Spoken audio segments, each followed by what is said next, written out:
مومن جو فدا نقش کفے پائے نبی ہو زہر قدم آج بھی عالم کا خزینہ، گر سنت نبوی کی کرے پیروی امت، طوفان سے نکل جائے گا پھر اس کا سفینہ، طوفان سے نکل جائے گا پھر اس کا سفینہ۔ اور سنت موقدہ کے سلسلے میں اہتمام بھی ہوتا ہے اور اس کی اہمیت بھی ہے، لیکن فرائض اور نوافل اور مستحبات ان کے بارے میں ذہن میں یہ وہ ہے کہ اگر کر لے تو بہت اچھا ہے اور نہ کرے تو کوئی بات نہیں۔ شرعی اعتبار سے تو ہے ہی، مستحبات اور نوافل کے سلسلے میں اگر ان کا اہتمام کیا جائے تو ثواب کی بات ہے، اور اگر نہ کیا جائے تو کوئی مواخذہ بھی نہیں اس پر ہے۔ اسی وجہ سے عام طور پر نوافل اور مستحبات میں کوئی اہتمام بھی عمومی طور پر نہیں کیا جاتا ہے، لیکن ہم سب لوگوں کو اس کا بھی اہتمام کرنا چاہیے۔ دیکھیے، سفر میں جب جاتے ہیں تو جتنی ضرورت ہوتی ہے ضرورت کے بقدر تو رقم لے ہی لیتے ہیں، لیکن کچھ زیادہ بھی ڈال لیتے ہیں احتیاطاً کہ نہ معلوم آگے جا کے کوئی ضرورت پڑ جائے ہمیں تو پھر کیا کریں گے، اس لیے کہ سفر میں ہے کوئی جان پہچان کا بھی نہیں کہ اس سے قرضہ ہم مانگ لیں، تو جیسے سفر میں ضرورت سے زائد رقم لے لیتے ہیں اور اس سے تھوڑا سکون رہتا ہے اور یہ کہ آئندہ کوئی ضرورت پڑ گئی تو پوری ہو جائے گی، اسی طریقے سے ہم سب مسافر ہیں اور سفر میں ہیں، لہذا ضرورت سے زائد یعنی تو فرائض ہیں، واجبات ہیں، سنن ہیں، یہ تو ہم کو کرنا ہی کرنا ہے، اس کو بھی اہتمام میں رکھے نوافل کا اور مستحبات کا، تاکہ ضرورت پڑنے پر یہ کام آ جائے۔ ضرورت کیا ہے؟ روایات میں ہے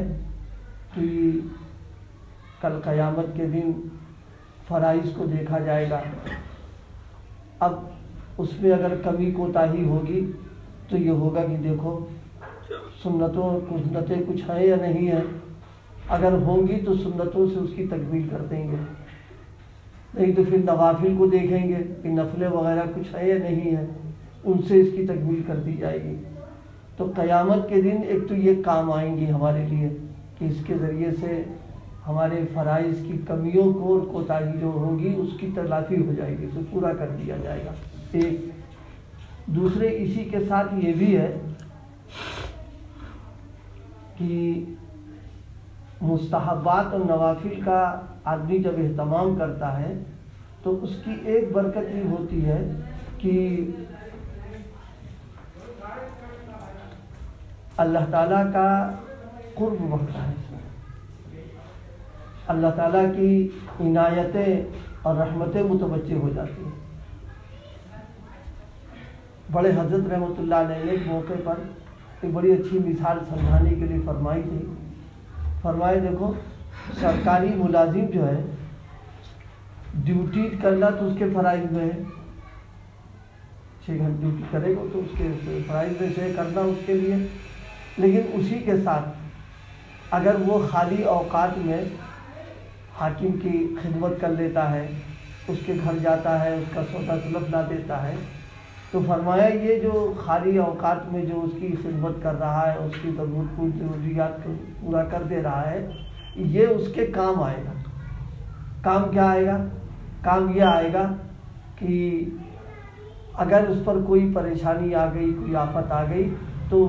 اس تو چونکہ زائد ڈیوٹی سے زائد اس نے جو اس کی خدمت کی ہے اس کا فائدہ ملے گا، اس کی توجہ اس کے اوپر ہو جائے گی، اور وہ اس کا جو تعاون اور جو مدد کر سکتا ہے مدد کرے گا اس کی۔ ایک مثال حضرت نے فرمائے کہ دو لوگ ہیں، دونوں سرکاری ملازم ہیں، لیکن ایک ہے جو آتا جاتا ہے، اس کے تعلقات ہیں. مان لیجئے وہ اپنی سواری سے کہیں بھی گزر رہا ہے اور وہ کھڑا ہوا ہے، وہی جو آتا جاتا رہتا ہے، تو گاڑی روک دے گا فوراً، مجھے تم یہاں کیسے کھڑے ہو؟ اب اگر وہ بتا دے کہ صاحب ہم کو فلاں جگہ جانا، سواری مل نہیں رہی، تو کہ بیٹھو میری گاڑی میں، تم کو پہنچا دیتے ہیں. یا مثال کے طور پر صاحب وہ پیسے کم پڑ گئے اور ہم سفر کے لیے پیسے نہیں ہیں، تو فوراً نکال کر کے دے گا. تو فرمایا جیسے دنیا کے حاکموں کے یہاں ڈیوٹی سے زائد اوقات میں اس سے ربط ضبط آنا جانا فائدے سے خالی نہیں ہوتا ہے، اسی طریقے سے ہمارے ذمے جو فرائض اور واجبات و سنن ہیں، یہ گویا ایک ڈیوٹی پر ہے ہم کو. اس کے علاوہ ہم فرائض اور نوافل اگر کریں گے تو اس کا ہم کو فائدہ ملے گا. اللہ تعالیٰ کی رحمتیں، اللہ تعالیٰ کی عنایتیں ہمارے پر متوجہ ہوتی. تو اس لیے بھائی ہم سب لوگوں کو اللہ پاک اس کی بھی توفیق عطا فرمائے، فکریں کریں کہ فرائض اور واجبات و سنن کے ساتھ میں جو چیزیں مستحبات میں ہیں، جو چیزیں نوافل کے درجے میں ہیں، ان کا بھی اہتمام کرنا اور فکر کرنا کہ ہم اس کو بھی کریں. اس سے قرب بڑھتا ہے، اللہ تعالیٰ کا تعلق بڑھ جاتا ہے اور پھر ان کی عنایتیں ہونے لگتی ہیں. دیکھیے گھر میں مہمان آتے ہیں، ایک تو مہمان وہ ہے کہ صرف مہمان آیا اور کوئی ہدیہ تحفہ کچھ لے کے نہیں آیا مہمان، اس کا اکرام کریں گے پورا ہم. اور ایک یہ کچھ لے کے آ رہا ہے، تو دونوں میں آنے میں فرق ہے. جو مہمان کچھ لے کر کے آتا ہے اس سے فطری طور پر کچھ تعلق بڑھ جاتا ہے، اور اس تعلق کے بڑھنے کی وجہ سے پھر بعد میں بھی اس سے ربط ضبط رہتا ہے اس میں. تو جیسے دنیا کے اعتبار سے کوئی آدمی زائد معاملہ ہمارے ساتھ کر دیتا ہے تو اس کا ایک اثر ہوتا ہے، اسی طریقے سے عبادتوں کے تعلق سے جو ہمارے اوپر گویا ہماری ذمے کرنا وہ تو ہے ہی ہے، اس کے علاوہ اگر جس کا بھی اہتمام کریں گے تو انشاءاللہ اس کی برکات قرب الہی ملے گا، اللہ تعالیٰ کی عنایتیں بھی متوجہ رہیں گی اور ثواب تو بڑھ کے ملے گا، اس میں کوئی شبے کی بات ہی نہیں رہ جائے گی. اور قیامت کے دن انشاءاللہ جو عبادتوں میں جو فرائض میں کوتاہیاں کمی نکلیں گی وہ اس کے ذریعے سے پوری ہو جائیں گی. اللہ پاک عمل کی توفیق عطا فرمائے.